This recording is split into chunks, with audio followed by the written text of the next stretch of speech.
Praise the lord. అనంత జ్ఞానియగు యేసుక్రీస్తు ప్రభుల వారి పరిశుద్ధ నామములో మీరందరూ దైవ జ్ఞానము కలిగి విస్తరించుదురు గాక. ఈ దినపు యేసయ్య జీవపు మాట ప్రసంగి పుస్తకం 10వ అధ్యాయం 10వ వాక్య భాగం. కార్యసిద్ధికి జ్ఞానమే ప్రధానము. యేసయ్యందు భయభక్తులు కలిగి జ్ఞానమును పొందుకొని ఈ ఆత్మీయ యాత్రలో నడిపించబడుచున్న నా దేవుని ప్రియులారా, మన యేసయ్య అనంత జ్ఞాని అయిన దేవుడు. జ్ఞాన శౌర్యములు ఆయన యొద్ద ఉన్నవి, బుద్ధి జ్ఞాన సంపదలు ఆయన యందు గుప్తమై ఉన్నవి. ఈ కడవరి దినములలో, అపాయకరమైన దినములలో ప్రతి ఆత్మీయుడు దైవ జ్ఞానము కలిగిన వాడై నడుచుకొనవలెను. అపవాది క్రియలను గుర్తెరిగిన వారై జ్ఞానముతో నింపబడవలెను. శత్రువుని మించిన జ్ఞానమును పొందుకొని శత్రువు యొక్క ఎత్తుగడలు కుప్పకూలిపోవునట్లుగా చేయువారిగా కనబడవలెను. అనేకులు ఆత్మీయులు జ్ఞానము లేకయే నశించిపోవచ్చున్నారు. తమ మటుకు తామే జ్ఞానులమని గర్వించి నాశనమగుచున్నారు. సాతాను ఉరిలో చిక్కుకొని నష్టపోవచ్చున్నారు. జ్ఞానము లేని వారిగా మనం ఉండకూడదు. ఈ లోక జ్ఞానము కాదు గాని, దయ్యముల జ్ఞానము కాదు గాని, పైనుండి దిగివచ్చే దైవ జ్ఞానమును పొందుకొని ఆత్మ సంబంధమైన జ్ఞానము గలవారమై ఈ ఆత్మీయ యాత్రలో ముందుకి కొనసాగెదము. దినములు చెడ్డవి గనక సమయమును పోనివ్వక అజ్ఞానుల వలె కాక జ్ఞానుల వలె నడుచుకొనేదము. యుద్ధాయుధముల కంటే జ్ఞానము శ్రేష్టము. ప్రతి కార్యము సఫలమగుటకు జ్ఞానము ప్రధానమైనదని గుర్తెరుగుము.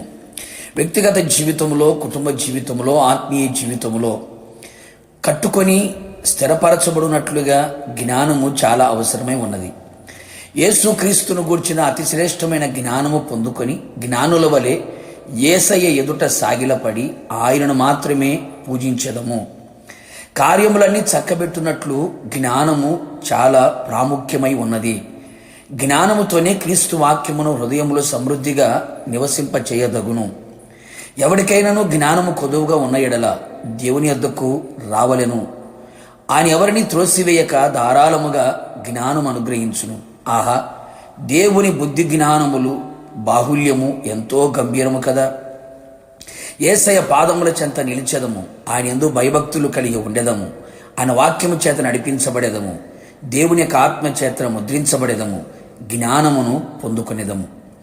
ఆయన తన జ్ఞానము చేత ఆకాశమును కలుగు చేసెను, భూమిని స్థాపించెను. ఆయన జ్ఞానమునకు మితి లేదు. జ్ఞానము లేనివాడు ఆయనను విసర్జించెదరు కదా.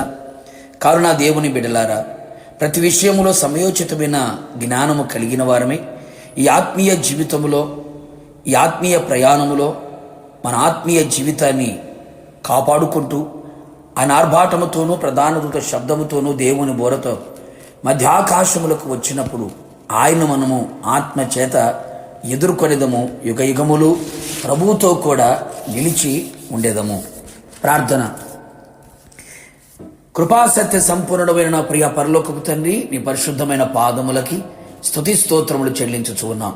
మీ అపారమైన ప్రేమ చేత, మీ ఉచితమైన కృప చేత మరొక్కసారి మమ్మల్ని సజీవులుగా ఉంచి మాకు ఏది ఆత్మీయ జీవితంలో అవసరమై ఉన్నదో మీరు తెలియపరిచారు.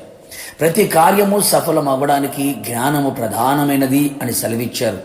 ఆ జ్ఞానము మీ ద్వారానే మేము పొందుకున్నట్లుగా మీ ఆత్మచేత నింపబడి మీ యందు భయభక్తులు కలిగి మీ వాక్యము శాసనముల ద్వారా జ్ఞానము అనుభవించున్నట్లుగా కృప దయచేయండి. ప్రతి ఒక్కరు దైవ జ్ఞానము కలిగి ఆత్మ సంబంధమైన జ్ఞానముతో నింపబడిన వారై మిమ్మల్ని మాత్రమే సేవించి, ఆరాధించి, పూజించి మీదుట నిలిచి ఉండే కృపను దయచేయమని, మీరు త్వరగా రాబోతూ ఉండగా మేమంతా పెళ్లి కుమార్తెగా సిద్ధపడి మిమ్మల్ని ఎదుర్కొన్నట్లుగా అట్టి జ్ఞానమును మాలో విస్తరింప చేయమని యేసు పేరట వేడుకొని పొందుకొని ఉన్నాము తండ్రి. ఆమెన్. నిశ్చయముగా మీరును మీ కుటుంబ సభ్యులందరూ జ్ఞానవంతులుగా మార్చబడి జ్ఞానములు విస్తరించుదురు గాక. God bless you.